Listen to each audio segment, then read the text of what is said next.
another important concept is understanding password hashes. So there's several options for password hashes. When we're talking about Windows, we have landman and we have NT.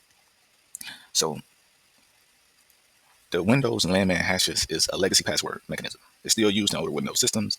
It can be brute forced, especially with accelerated hardware. The modern system uses the NT hashes. And the great thing about that is it preserves case sensitivity. Now, NTLM is an authentication protocol, not a hash function. Okay. And the bad thing about these password hashes is they lack assault. So assault basically adds randomness to the password hashes.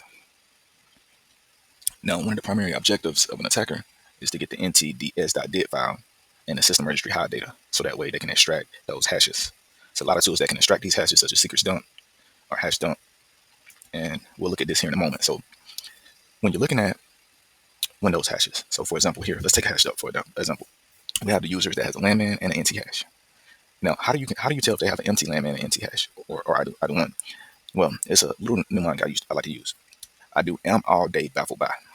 So that's AAD, then I see B435B, and that's how I determine if it's empty landman hash. But an NT hash, for it to be empty, I use difficult choices for encrypted data. All right. Let's do this. Rocky was one of the most popular password lists because it has so many passwords that are commonly used.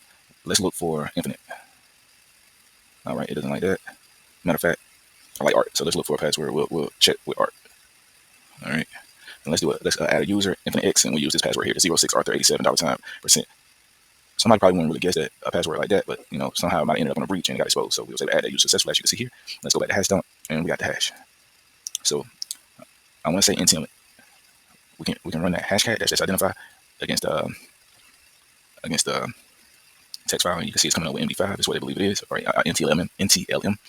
So let's go ahead and run hashcat against it, and as you can see, it cracked it. So that's all I have for this one. See you in the next one.